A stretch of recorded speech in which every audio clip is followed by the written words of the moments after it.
जो भारत की राजनीति है और ये जो चल रहा है, निकल आया है कि तेल के दाम कहां पहुंच रहे हैं। हालांकि अभी हुआ है हमारे देश की ओर से कि निकला है 25 दिन का तेल हमारे पास रिजर्व है, अभी स्टॉक है। कह रही है भारत की सरकार, देश की सरकार की ओर से निकला है कि नहीं, तेल के दाम बढ़ने दिए जाएंगे। सोर्सेस से खबरें हैं, अभी ऑफिशियल तो कुछ निकल के आया नहीं है। लेकिन ये जो बाकी है कि हमारी चुप्पी, हमारी खामोशी, जिसको लेकर सोनिया गांधी ने बहुत सारे सवाल उठाए।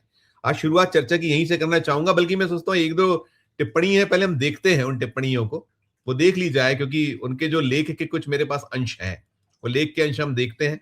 उनको देखिएगा, आप सभी लोग भी देखिएगा, हमारे दर्शक भी देखें, और फिर मैं पूछता हूं सवाल। ये जैसे ये है, कहा है सोनिया गांधी जी ने अपने आलेख के उनके अंश की भारत हमेशा नियम आधारित अंतर्राष्ट्रीय व्यवस्था की वकालत करता है, लेकिन कठिन समय में चुप्पी उस तर्क को कमजोर करती है। एक टिप्पणी उसकी बड़ी इंपॉर्टेंट है। दूसरा ये, भारत ने हमेशा संप्रभुता, शांति, अहिंसा और अन्याय के पक्ष में आवाज उठाई है। अब जरूरत है कि उस नैतिक शक्ति को स्पष्ट और प्रतिबद्ध तरीके से फिर सामने लाए। स्पष्ट रुख आवश्यक है, ये टिप्पणी है।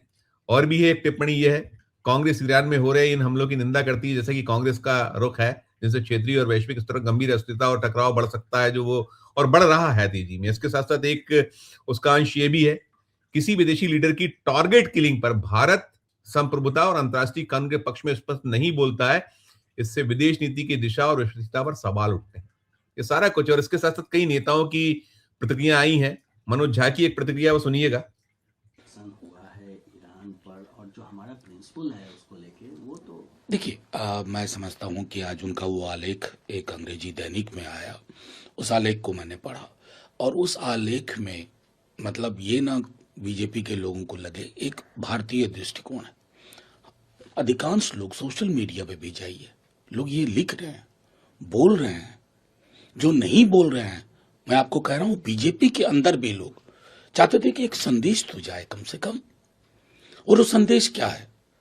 मैंने अभी बातचीत के क्रम में एक लिखा भी कि बड़े से बड़ा पानी का जहाज कंपास पे निर्भर करता है। कंपास आप पे दिशा थोपता नहीं है, लेकिन निर्देश देता है ताकि अब भटकाव ना हो। ये भटकाव के लक्षण चिंता देते हैं।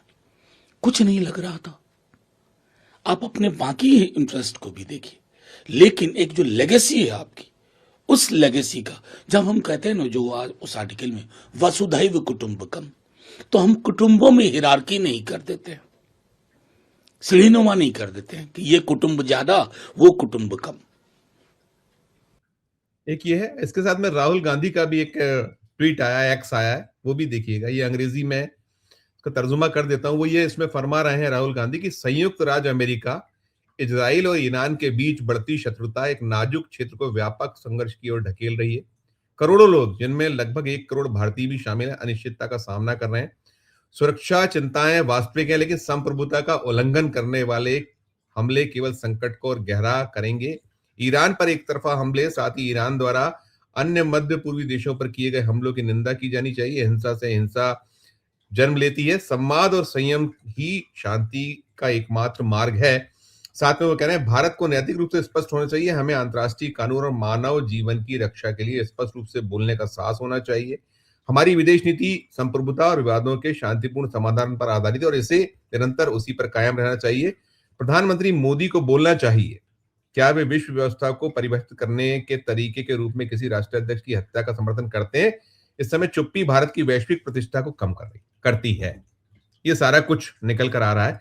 अगर यहीं से शुरू करना चाहूंगा, पहले तो जो ये दोनों चीजें हैं और क्या इसके रिपरकेशंस देख पा रहे हैं आप यहां से?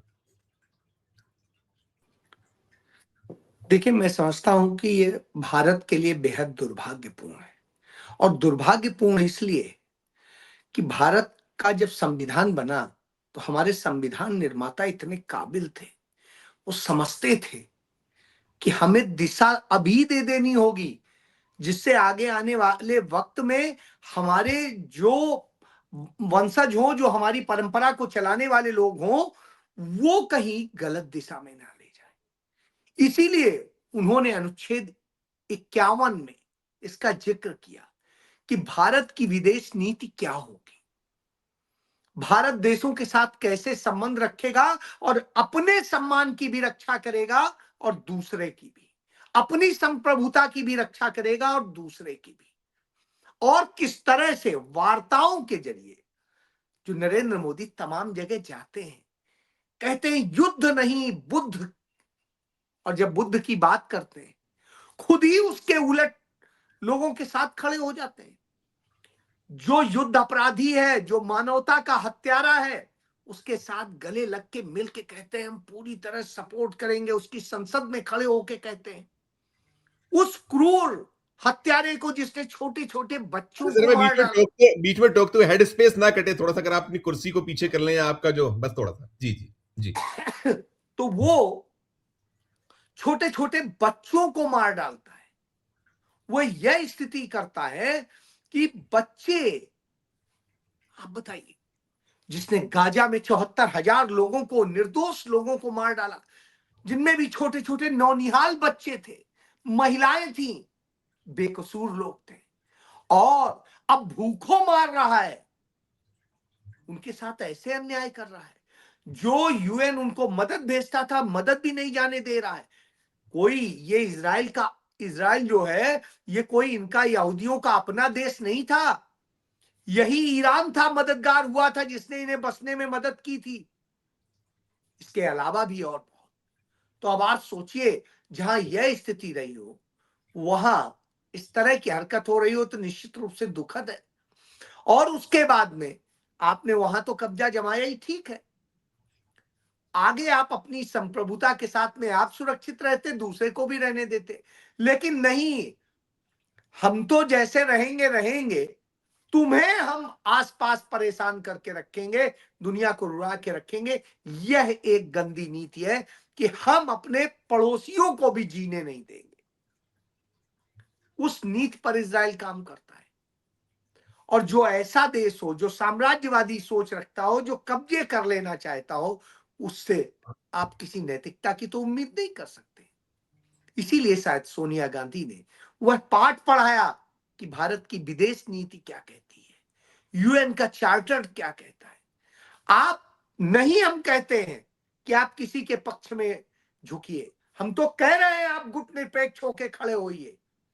और यदि झुकना है तो संविधान ने जो कहा है कि नैतिकता के साथ, मानवता के साथ, संप्रभुता के साथ, सम्मान के साथ खड़े होइए, विश्व शांति के लिए खड़े होइए, जो बार बार जगह जगह जाके बताते हैं वसुधैव कुटुंबकम की हमारी नीति है। तो नीति कहां चली गई भाई? तो ऐसी स्थिति में निश्चित रूप से बेहद दुर्भाग्यपूर्ण है कि हमारा प्रधानमंत्री इतना डरा हुआ कायर है कि नाम नहीं ले पा रहा है। वो बात किससे कर रहा है? इजराइल के प्रधानमंत्री से। वो बात कर रहा है यूएई के सुल्तान से। वो जिस इजराइल पर, ईरान पर अटैक हुआ और एक तरफा अटैक हुआ, उन्होंने हमला किया, जब टेबल पर टॉक चल रही थी, कई राउंड गुजर चुके थे, छठे राउंड पे बात आ रही थी, तो फिर आखिर आपने वो टेबल पे उधर बैठाए हैं, बरगलाए हैं, इधर आपने टारगेटेड हमला कर दिया और वहां के सत्तारूढ़ राष्ट्राध्यक्ष को आपने खत्म कर दिया, वहां के धर्मगुरु को खत्म कर दिया। तो फिर आप कैसी बात करते हैं? किस आधार पे आप जाएंगे दुनिया के सामने? लेकिन सबसे बड़ी बात, जो भारत गुटनिरपेक्ष आंदोलन का अगुवा भी रहा और अपने सम्मान स्वाभिमान की रक्षा करते हुए सच बोलता रहा, जिसे नैतिक राष्ट्र के रूप में सम्मान मिला, वो आज इतना कायर बना दिया इस आदमी ने कि इतना नहीं बोल पा रहा है। अरे भाई, सही को सही बोल दो, गलत को गलत बोल दो। आज आप यह भी नहीं, आप बिल्कुल निंदा कीजिए। इसके लिए प्रियंका गांधी ने अपने ट्वीट में गांधी जी के कुछ शब्द कोट किए। उन्होंने लिखा कि गांधी जी ने कहा था, आंख के बदले आंख पूरी दुनिया को अंधा कर देगी। तो आज वही स्थिति है कि हमें कहना चाहिए था कि पूरी तरीके से इजराइल और अमेरिका ने गलत किया है। ये निहायत गलत कदम है किसी संप्रभु देश पर इस तरह से, जब तक युद्ध की घोषणा ना हो, ऐसा अटैक नहीं करना चाहिए था। लेकिन उसके बाद में जिस तरह बदले की कार्रवाई ईरान भी कर रहा है वह भी उचित नहीं है। बिल्कुल बिल्कुल एग्री। तो यह बात कहने में आपको डर लग रहा है? कांप रहे हैं आप? क्यों? एप्स्टीन फाइल में फंसे हैं और क्या क्या, आपके कितने राज हैं। और इससे भी ज्यादा गंभीर बात कि अब तो वहां के एक जनरल ने अपने यहां की एक टॉक में बता दिया कि हमने तो भारत के 145 करोड़ जो लोग हैं वो हमारी मुट्ठी में है, हमने उन्हें कब्जा कर लिया है, काबू कर लिया है। तो अब आप सोच लीजिए, तो अमेरिका और इजराइल की नीयत अच्छी नहीं थी, यह बात मार्को रूबियो के बयान से आ जाती है, जो अमेरिका का विदेश मंत्री। तो इससे आप समझ लीजिए कि कुल मिला के ये हत्यारे हैं, साजिश करता है, इन्होंने इस देश को कलंकित कर दिया है। और उस कलंक में सबसे बड़ा दागदार हमारे देश का प्रधानमंत्री है, जो 17 चैप्टर का MEA के साइट पे पड़ा हुआ है, समझौता करके आया है मैन पावर सप्लाई का। वो इसी बात का करके आया है जो उसके इनके जाने के पहले इजराइल के प्रधानमंत्री ने कहा था कि हम भारत से ऐसा सौदा करेंगे कि 1.25 करोड़ भारतीय जो है हमारे यहां आकर के मरेंगे, मतलब राज करेंगे अमेरिका और इजराइल। मरने के लिए हमारे देश के युवा भेजे जाएंगे, मरो जाके वहां पे, युद्ध करो उनके लिए। जी ठीक, बिल्कुल बिल्कुल। नहीं अजय सर, मैं समझ यहाँ चाहूंगा। देखिए, दो तीन चीजें हैं उसमें, दो तीन सवाल पैदा हो रहे हैं। एक तो सबसे बड़ा कि ये जो उल्टी हो गई चाल, ये तो बहुत स्पष्ट दिख रहा है। और ये भी है कि अभी जो वहां मध्यावधि वो होने हैं, चुनाव जो होने हैं, उपचुनाव होने हैं यूएस में, वो माने जा रहे हैं। नेतन्याहू की भी कहीं जितना जो अभी कैलकुलेशन है, ये जो अगर जब गड़बड़ाता है पूरा, तो वो साफ हो जाएंगे।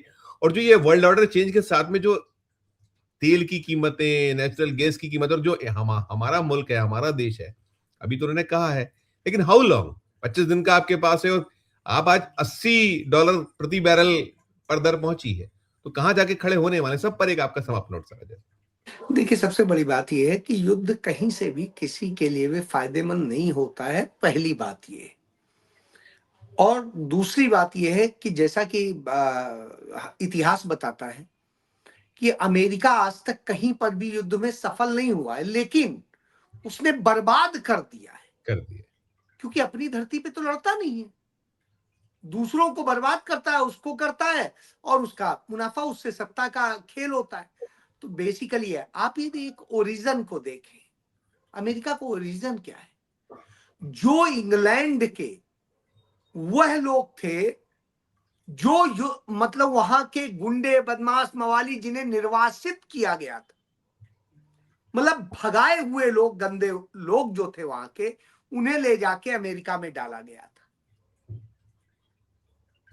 हिस्ट्री है, उन्होंने जाके अमेरिका में किया था, और किस तरीके से रेड इंडियंस के साथ अत्याचार हुए थे और क्या हुआ था, सब कुछ। तो उन्हें वहां गुंडाई करने के लिए भेजा गया था कि उनसे काम लो, उनसे वो करो। तो वो जितने गुंडे बदमाश थे उन्हीं को भेजा गया था। अमेरिका में असल में वही लोग राज कर रहे हैं। और जैसा है कि यहूदी जो तमाम जगह बदमाशी कर रहे थे, और उसके बाद में जब एक्शन हुआ तो भागे घूमे, वो है।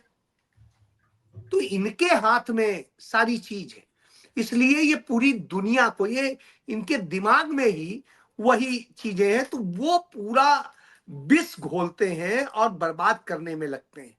तो असल में ये इस दुनिया को युद्ध में झोंक करके अपनी गुंडाई, अपनी बादशाहत कायम करना चाहते हैं, और कुछ नहीं। दुनिया की मार्केट पे कब्जा करेंगे, दुनिया को दूसरे तरफ करेंगे, और जहां भी सरकारें इनसे विपरीत होंगी उन्हें हटा करके अपनी सरकार, तथाकथित लोकतंत्र के नाम पे। अब आप एक चीज समझिए कि जो एक हिस्ट्री की बात हो रही थी 1965 के या 71 के युद्ध की, जो बात, जो वो निशिकांत दुबे है, दलाली किया करता था, उसने जो वो किया, तो उस निशिकांत दुबे ने जो कहा, बिल्कुल नाम लेने का औचित्य नहीं है, वो है ही नहीं सीओ कि हम इतनी उस है पर नहीं। बात मैं करते हैं। इसीलिए कि जी। उसकी ये स्थिति है कि वो जब कहता है कि उस समय उसने भारत का साथ नहीं दिया, हाँ बिल्कुल नहीं, क्योंकि वो तो भारत का दोस्त था ही नहीं, वो तो अमेरिका का पिट्ठू राजा था। और उसी को हटा करके ये सरकार बनी थी इस्लामिक स्टेट की, और जिसने बनने के बाद से भारत को इतना साथ दिया कि भारत के पेट्रोलियम के क्षेत्र में हो या भारत को एलपीजी के क्षेत्र में हो, बहुत बड़ी मदद दी। दुनिया में सबसे सस्ता तेल भी दिया और कहा कि हम आपके पास नहीं है पैसा तो आप अनाज के बदले ले लो। नहीं, पाकिस्तान युद्ध के समय भी आईओसी की मीटिंग में 90% इंडिया के विरुद्ध थे, पक्ष में ये मैं था, वही बता रहा हूं, वही इराक बताने जा था। रहा हूं। वो 94 की बात है, 94 में जब भारत के खिलाफ प्रस्ताव लाया जा रहा था कश्मीर मसले को लेके, तब थे उसने साथ भारत का साथ दिया। दिया। उसने अटल बिहारी वाजपेयी की सरकार के समय में जब आया मसला ये पाकिस्तान और इसके उधर पे निगरानी के लिए जो हमें उसने जगह दी, तो हमारी तो इतनी मदद की है इन्होंने, और उस सत्ता के हम खिलाफ है इसलिए क्योंकि अमेरिका खुश हो जाए, इजराइल खुश हो जाए, एप्स्टीन की फाइल और दूसरी चीजों के जो सच हैं वो उतने सामने ना आए। जी बिल्कुल।